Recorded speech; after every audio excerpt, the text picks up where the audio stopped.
બીજા બાજુ સામાન્ય લોકોને ઠગતા હોવાનું તો અવારનવાર સામે આવે છે, પરંતુ આ વખતે ગઠિયાઓએ સરકારી તંત્રની આંખમાં ધૂળ નાખી છેતરપિંડી કરી અને તે આગળ વધ્યા છે। જી હા, સરકારી તંત્ર સામે છેતરપિંડી કરવાનો કિસ્સો સામે આવ્યો છે ગીર સોમનાથથી, જ્યાં કોડીનાર તાલુકાના કડવાસણ ગામમાં ગઠિયાઓએ ઊભી કરી બોગસ આંગણવાડી અને તે ઝડપાઈ છે।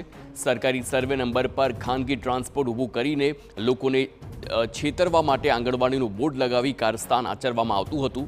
તો ઊભી કરાયેલ બોગસ આંગણવાડીની સરકારી જમીન નેશનલ હાઈવે ઓથોરિટીના નવા માર્ગ બનાવવા માટે સંપાદન કરાઈ હતી। આ જગ્યા પર કેટલાક લોકોએ બદ ઇરાદા સાથે પહેલા ખાનગી ટ્રાન્સપોર્ટ ઊભું કરી તેને બિલ્ડિંગમાં આંગણવાડીનું બોર્ડ લગાવી ગેરકાનૂની કૃત્ય આચર્યું હતું।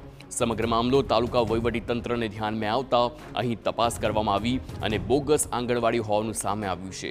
હાલ તો તંત્રને જાણ થતાં નકલી આંગણવાડીને તોડી પાડવામાં આવી છે। સંવાદદાતા યોગેશ જોશી ફોનલાઈન પર છે। યોગેશ, નકલી આંગણવાડી ઝડપાઈ છે, વધુ વિગતો? જી ચોક્કસ હાર્દિક, વાત કરવામાં આવે તો ગઈ જ કાર્યવાહી કરવામાં આવી હતી, જ્યારે કોડીનાર જે હાઈવે છે એના ઉપર કડવાસણ ગામે આવેલું છે, ત્યાં એક હાઈવે પર આંગણવાડીનો બોર્ડ મારેલો હોય અને ત્યાં આંગણવાડી કાર્યરત ન હોય એવી વહીવટી તંત્રને ફરિયાદ આવી હતી। ત્યારબાદ સર્વે કરતા વાસ્તવિકતા સામે આવી હતી કે આંગણવાડીનું બોર્ડ જરૂર હતું, પણ ત્યાં કોઈ સત્તાવાર આંગણવાડી નહોતી।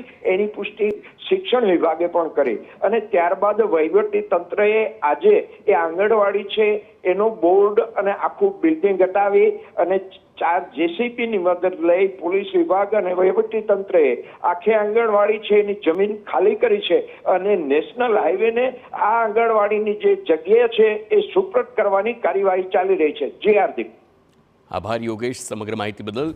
તો ન માત્ર નકલી આંગણવાડી, પરંતુ ગુજરાતમાં છેલ્લા 1 વર્ષની વાત કરવામાં આવે તો આવી અનેક નકલી કચેરીઓ હોય, નકલી ટોલ નાકું હોય, આવા અનેકના નકલીના પર્દાફાશ અત્યાર સુધીમાં થઈ ચૂક્યા છે।